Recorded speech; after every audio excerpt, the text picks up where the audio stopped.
Former Games Workshop employees, what are your horror stories? Not many horror stories. But as a part-timer back in the 90s I only got paid £2 an hour.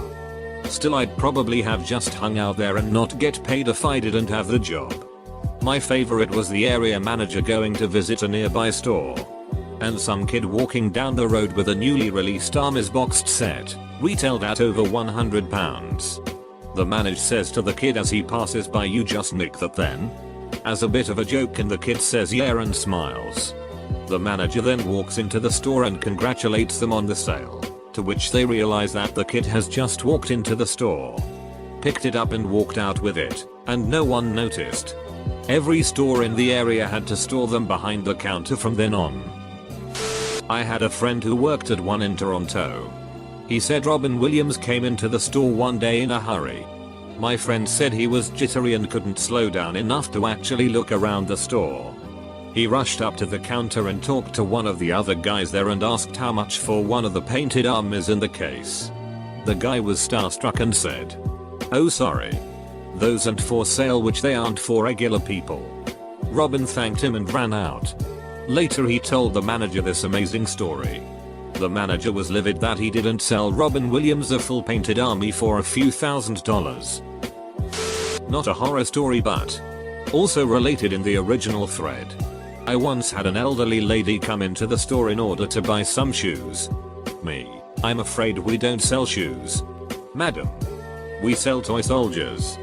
Taking in the racks of toy soldiers and games with a sweep of my arm. Old lady, shouting, "I have it on very good authority that you sell shoes." She then stormed out to find a more accommodating combination to a shoe shop. Not an employee, but frequently play games at a GW store. Finally got the store to ban a guy for smelling bad. People would often complain that the store stinks. Smells like sweat and body odor. It wasn't the store. It was just that one guy. Don't feel sorry for him either. He was only somewhat overweight. Not autistic or socially troubled. Not poor or anything.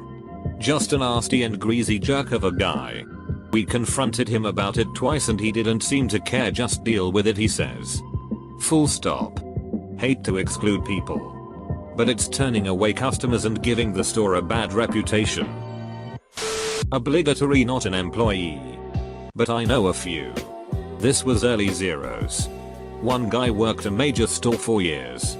The same young kid came in with his mom every week for months and bought some Space Marines. Never a lot, but a tactical squad here, a dreadnought there, since he was effectively a regular. And hey, nag factor sells boxes. Staffer tries to engage with him and mum a lot. Your army must be getting pretty big now. How many points are you doing? Just 2,000. Confusion, as kid has bought way over 2,000 points of Marines. Stuff keeps dying. And then it hit the guy. No word of a lie. The kid thought that when something died in the game you had to throw it away. Also, the usual non-horror tales of how staff discount used to be, 10,000 point all metal IG armies with every squad and Chimera's £4 symbol 100 etc. The number of rulebooks I own from Games Workshop is greater than the times I've been able to play their games. Me and my friends were avid Games Workshop customers from about age 10 to 13 until one day, as three of us walked out, we were stopped outside by the manager. We were pretty startled as we were just geeky goody two-shoes kids.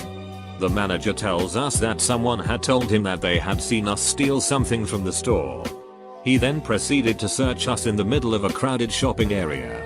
We were pretty dumbstruck and had no idea what to do, so just stood there and got searched with lots of onlookers watching us. That quickly stopped our Games Workshop addiction of a few years.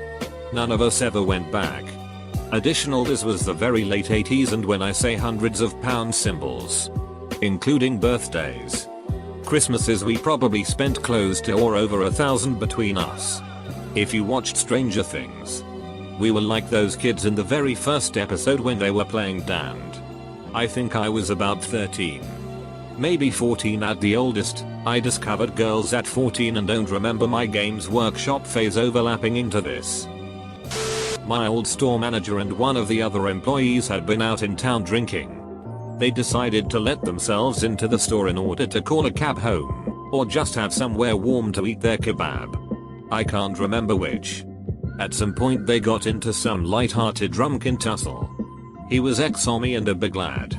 So quickly pushed off the intruder.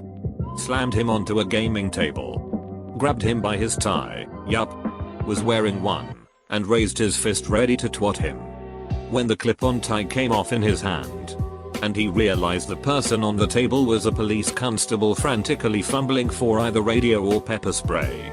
Since they were entitled to be there and the police had pretty much unlawfully entered and assaulted him, they thought the two employees were drunks who had broken in and were fighting in the store. Almost correct. Everyone shook hands.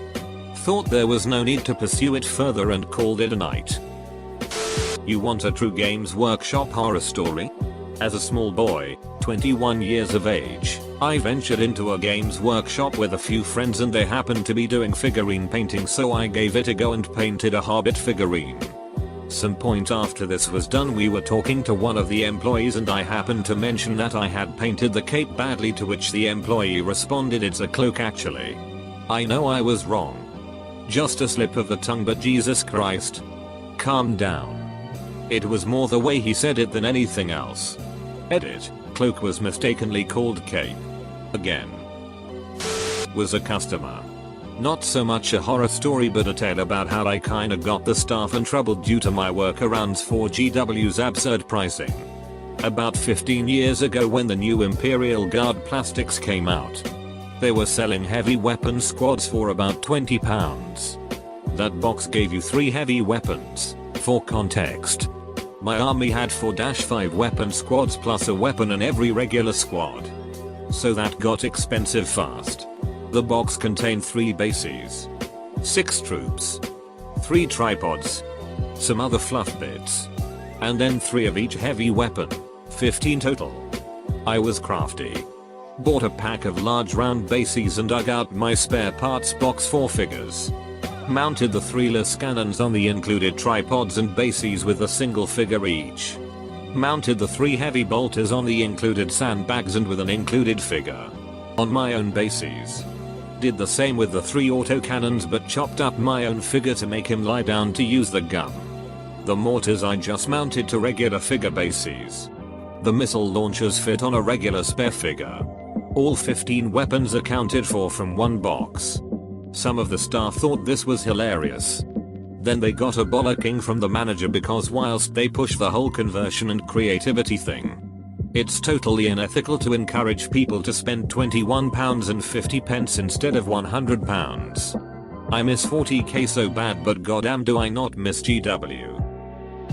I have a story that was horrifying for me but only slightly related to Games Workshop. When I was about 14, I was interested in Dan but had no friends who played. Still, I went in a Games Workshop one day just to look at the stuff and there was this older guy working there. And I explained myself and he said they don't do so much Dan because it's less focused on the physical tabletop aspects. And they had a Lord of the Rings game set up in the table in the shop and he played a quick game with me. He was way older. Like probably in his 50s, but he wasn't bad looking and he was so charismatic. I got kind of a crush on him. I told my friends about it the next day or whatever and one of them was like OMG and asked me to describe him again and asked his name. And it turned out she knew him. None of that was the bad part. The horror was that sometime later, my friends went to that same Games Workshop and asked him if he remembered me, and then told him I fancied him.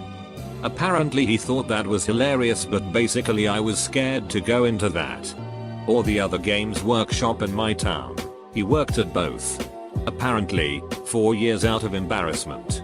Although to be fair, it probably saved me from developing an expensive hobby.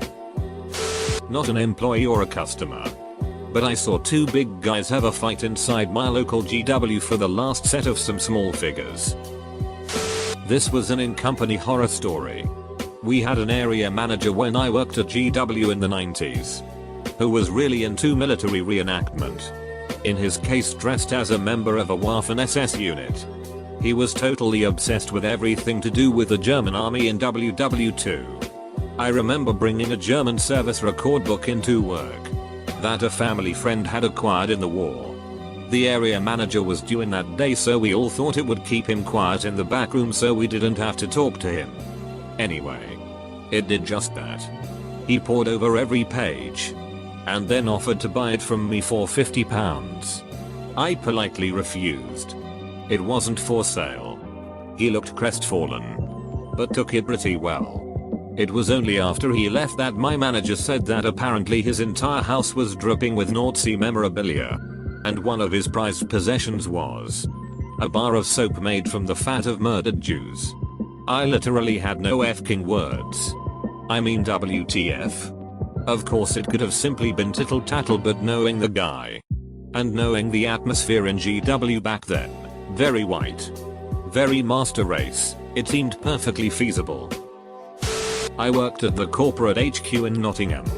Highlights were a sheet-covered dildo being found in the women's toilets, a factory worker falling down a chute which dispensed the foam inserts for the blister packs, a black lad getting sacked because he smelled of weed up. Turned out it was his hair gel. My mate getting a BJ from a cleaner during Bugman's free beer afternoon. The unfolding horror of how little their stuff cost to produce vs how much it sold for. The amount of stuff we got for free. We'd buy it through the staff shop and they'd never ring it through. The Mormon Mafia which used to run the place. Obligatory not a GW employee disclaimer. I was part of a big fantasy mailing list in the late 90s. Eventually we decided to have a viral tournament. We set it up. Get 40 people to come in. Rent a room at the local university. Set up drivers to pick people up and take them to the airport. And even fly in one of the studio designers. First day of the tournament arrives. And things are going well. After the second round of games, I go to take a break and get something to eat. I come back to the room where the tournament was taking place. Open the door. And nearly die. The smell. Dear God. It was like physically getting smacked in the face by warm, wet dirty socks. It was at least 8 degrees warmer in the room than the rest of the building. And approximately 85% humidity. Of course we hadn't noticed while it was funking up. But oh my god, it was bad. I'm glad I'm still friends with one of the other people who was there, who can confirm that the smell existed. Just recalled one where we had to ban a kid fornicking a dreadnought. They were metal beasts back then. And the squared and blocky design was still new. Kid came in with one day. And was showing it off to all the other kids. Really excited about it. But we hadn't sold one in weeks. And there was one missing from the shelves. And the one he was showing off was really badly put together. Like a real rush job. And covered in the most horrible and basic single color coat of paint. He was trying to say he'd got it ages ago. But had never mentioned it previously, something like those were always the pride of anyone's collection. And was now suddenly really excited to have one. Eventually he caved and admitted he had taken it. Month-long ban straight away. Not a customer related one. But a staff related one. Worked there for a few months about 20 years ago. Whoa. Okay. Now I feel old. GW had the place being run by one full-time member of staff with no relief who was so crazy busy trying to keep it open that he hadn't had time to find a home since moving to the area to run the store. And was sleeping in the back room in a sleeping bag. Washing in the sink. This was in the era when looking for a place to rent meant hours checking and calling the classifieds in the paper. Not browsing on your smartphone and applying online. Until I started he had not even been able to get out for lunch breaks as the store had to stay open. I was the second full-time member of staff there. And it was the first time he'd been able to get out of the store during the day to look for a new place. We didn't get on. And I left at the end of my probation. Just a personality conflict. Though the job was alright. Looking back I can understand how his temper was short. He must have been going spare. Not an employee, but I used to play it, though I really sucked at it, and loved painting the figures more than anything. A few of my friends started a local gaming club in our hometown because the nearest store had started preventing people from playing there, giving the reason of the new rules. If memory serves me correctly, the latest edition of Warhammer 40k from GW had introduced a new rule that said an army had to be a certain size, painted and consisted of models that were from the latest edition. At least that's what the shop staff said in a condescending and patronizing tone. So kids showing up to play had to have spent hundreds of pounds symbols on models and paints and had them painted to an acceptable level, which was up to the staff to decide, and new. I stopped playing completely around then. Gone were the days when you could make Kit Bash Land Raiders etc or use improvised models, which was the whole point of the original Rogue Trader edition. I remember a GW store employee nonchalantly telling my friend, who organized the local club, that having a local Warhammer club was against the rules and not legal. He pissed himself laughing at the thought of the local police storming the flat above his shop to seize toy soldiers as a GW official stands by to inspect their authenticity. Not an employee, but former girlfriend of employee. We were dating in high school, so there wasn't much to do around 16-17 other than hang out at the mall where my boyfriend worked. I was there a lot of the time basically as an unpaid employee. The amount of creepy guys in fedoras, cargo pants, thrift store blazer and video game t-shirt combos offering to buy me booze or trying to get me to come game with them was staggering. Not only are you hitting on an underage girl, offering to do something illegal, but you haven't had a bath in months and my boyfriend is 5 feet away. Disclaimer, not saying all guys with video game t-shirts are gross, since I married one. But any adult hitting on a high school girl is already gross in a lot of ways. Also don't understand why all these guys thought throwing a blazer over a t-shirt makes you fancy. Until my local store closed I had to always hear the staff recount the time I brought in a hot blonde towards the end of a date and she bought the Warhammer Fantasy starter set. Unfortunately she moved back to college a couple weeks later and now, 6 years later, recently got married. Just remembered another. Had 2 kids and a dad that used to come into the store regularly to play on the weekend. The kids used to punch on with each other the whole time they were in the shop, so naturally we nicknamed them Punch and Judy. The dad used to always brag about how expensive his new camera or his new watch was that he just bought. Meanwhile always complained that we didn't have enough price band A-blisters in the store because he never wanted to spend more than that. The dad had bright white hair and always used to wear short shorts, so we nicknamed him Tighty Whitey. While Tighty Whitey would refuse to purchase anything significant for his kids' armies. One day he decided that he himself was going to get into the game and drop several $100s on a Dark Elder army. He then proceeded to join his children at the store every week and mercilessly beat 10-year-old kids with his cheesy Dark Elder list. His kids clearly were not his biggest fans, so they took great pleasure in watching a couple of us staff giving their dad a beatdown with some of our more competitive armies. Anyway, Tighty Whitey stopped turning up with the kids so much and the kids started coming in looking a bit more gloomy. When we asked where their dad was, they would simply say he's not coming in today. A few weeks later I was just leaving the shopping center for the day when I spotted Tighty Whitey. That brilliant curly white hair only further accentuated by the white blouse, high heels and leather mini skirt he was wearing as he strutted confidently past me and jumped into a waiting taxi. I used to frequent a GW sponsored store through the early mid-90s to play MTG. Around the time Arabian Nights and Antiquities were played regularly. Smoking was allowed in the store at that time.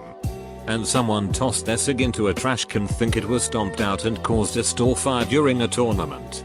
Every now and then I get a flashback image of looking back at the long table strewn with Moxes, Black Lotus, and workshops as the fire leapt across all the stacks of papers and books. The entire building was a burnt shell the next day. A huge bummer. I actually have something for this. I was a red shirt at the Memphis World of Battle in 2003 to 2004. Back then we had a battle bunker and tons of display cases. Before the single person store model shut that down. We had just received the new Forge World Bloodthirster and were putting it together and painting it for display in one of our cases. I had been tasked with cleaning up the resin with a hobby knife. Long story short, the knife slipped straight down the resin wing and into my left thumb. There was a lot of blood, and my manager was terrified and nearly fainted. I calmly went to the bathroom, cleaned it, and wrapped it. Didn't even need stitches. As far as customers, we never really had any trouble. Some folks needed a little more careful watching in the bunker on weekends cause they like to argue with every opponent. I was king of rules disputes for a while. It was fun.